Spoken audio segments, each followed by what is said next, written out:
Hey everyone and welcome to the channel. Today's project is a little outside the norm for me. I've been putting off doing this little job as it's not really making something, and I knew it'd take me a little while to figure out. We're going to be fitting a quick change tool post to my lathe, but to be honest, it wasn't as straightforward as I thought. If you'd like to see how we got this one figured out, hang around to see how we go. While I knock this old tool post off, I'll start by saying this project is probably reasonably specific to my machine. It's a Hafco AL-320G. I'm pretty sure these are only available in Australia, but there might be some similar machines somewhere else in the world. It's Taiwanese, so I'm sure this machine would pop up somewhere else. In Australia, the biggest engineering supplier for hobbyists that I'm aware of is Hare and Forbes, and they list this QA140 as a universal style tool post for lathes with a centre height between 150 and 170mm. My 320G sits at 160mm centre height, so this should work. And here it is. She's a big boy compared to the other one that comes on this machine, but it comes with a pretty big stud that's way too long. And I'm not thinking that factory stud looks anything like this inside the top side. So let's tear it off and see what we need to do to make this fit. Cue the teardown montage.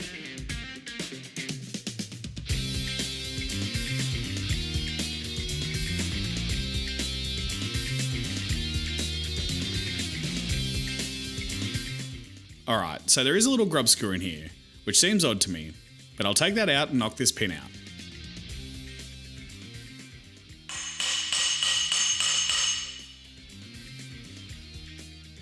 So it's just a hole in the slide with a little recess for the head.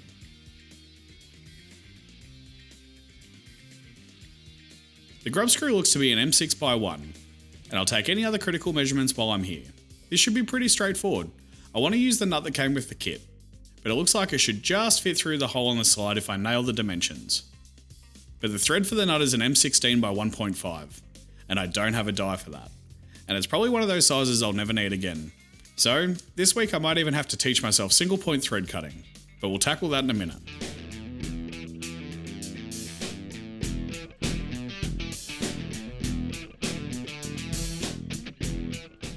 I've got some 1045 lying around, so that can be today's steel of choice.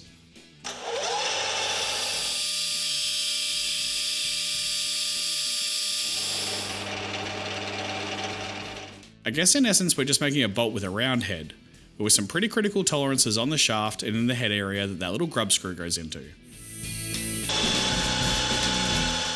I'm not sure if it matters to anyone else, but I did spend a lot of time in the last week or two moving stuff around in my shop to make a bit better space back here for filming, and it's given me a heap of new angles. What do you think? Let me know in the comments below.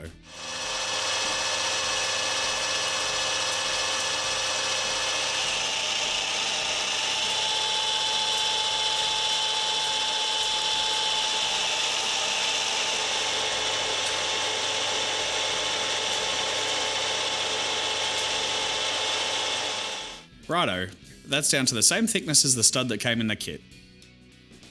The tool post seems to sit on there with enough clearance, but there's a little more sideways play in there than I thought there should be. But what do I know? Now just a little gutter to run some threads into, and a chamfer on the end. Now time to see how badly we can chew up these threads. I will say, I did do a test that seemed to work pretty well, and I've spent way too much time watching thread cutting videos recently, so I'm basically an expert. With the thread cutting doohickey mounted, I'll mount out the spot and give it a scratch pass.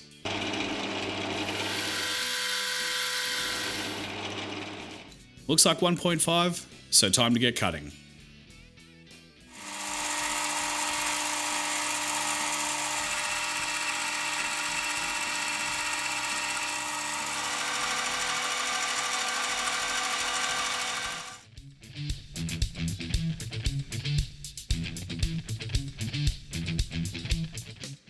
It.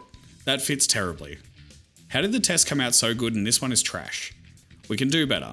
Let's try again. Turns out in my procrastinating about getting this cut that I changed the order of how to do this between the test and the real thing. On my test, I didn't use the compound. I just fed in with the cross slide and kept taking passes until it fit, but it was hard to track how deep I was cutting. I went to move the compound on the real thing and forgot to set my compound angle to 29.5 degrees and messed the whole thing up.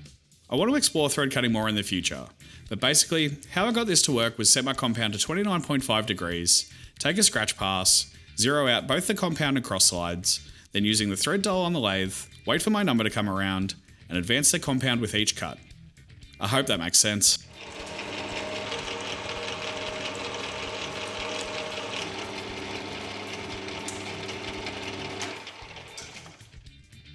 But take two, and it looks like we nailed it. Almost no play, feels nice and smooth, and only took me best part of a day to get up to this point. Definitely cheaper than dropping those big bucks on a random die. Now I can part it off, flip it in the chuck, and clean up the bottom face. Knock off the sharp edges, and that's the lathe part done for this part.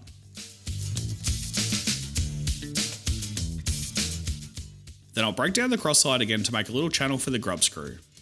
Now it was getting late, the dog ate my homework or whatever excuse sounds legit, but I forgot to take the camera with me for this bit. Basically all I did was break out a small round file and worked away until I had this little bite looking thing in there.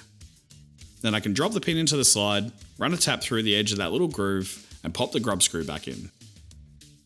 And well, it looks like it's going to work.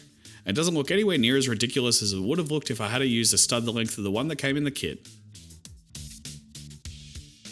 I'll give the top slide some love while I'm here, and this can all go back together for the last time.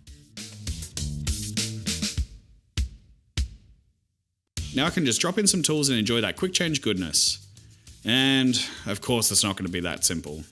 With the tool holders dropped all the way to the bottom, the tips of the tooling still sit above the center height. That's not going to work. Now this whole rabbit hole is getting more and more specific to my problems, but surely there's someone else out there with the same problem. I made the life choice to invest in 16mm tooling for the lathe, thinking that was about as big as my machine could take, and the more rigidity should equal more good.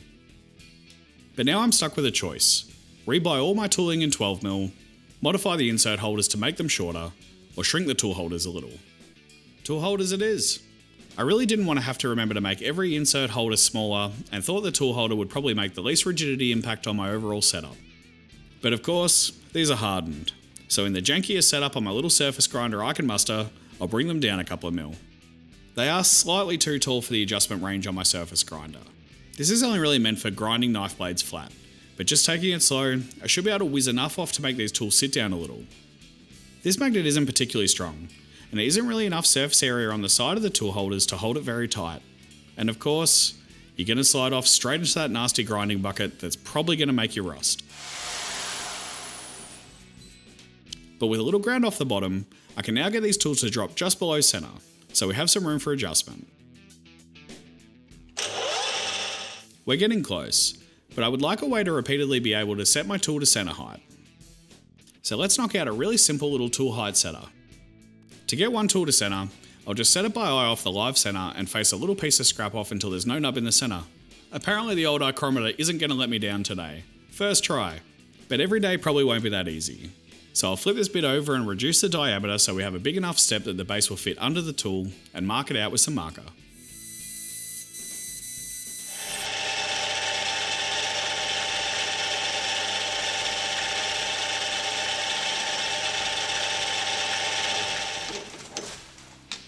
Now taking the tool that I trust, I'll sit the piece on the top side and use the point of the carbide insert to scribe a line around the marked area.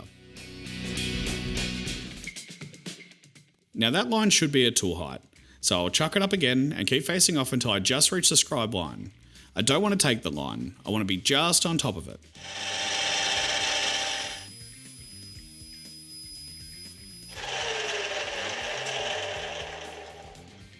And would you look at that, it's bang on. I can't feel a drop on either side with my fingernail, so that should be close enough to be able to set my tools reasonably quickly. But because we're making YouTube videos, we could add a little something. With it flipped in the chuck, I'll drill a pilot for an M6 thread, and then step out the base a little to get a boring bar in.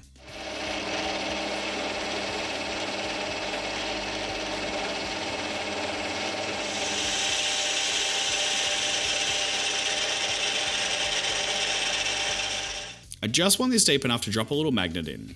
This is just one of those magnets you use on a cabinet door to keep it closed, but it has a nice little hole in there for a bolt.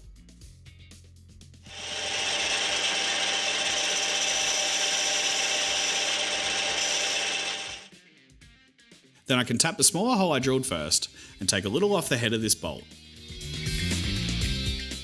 I do have it chucked up on the threads, but the little bolt I'm using will need to be cut down.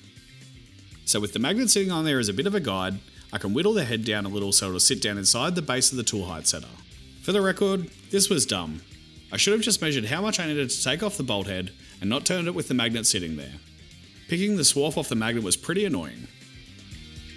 But my problems aside, we have the magnet, the little bolt, and the steel slug. I can screw them together, and hey presto, something I could have just glued together in 5 minutes but spent even more time thinking about making it harder than it needed to be. But it holds just the right amount, and setting these tool heights is a breeze.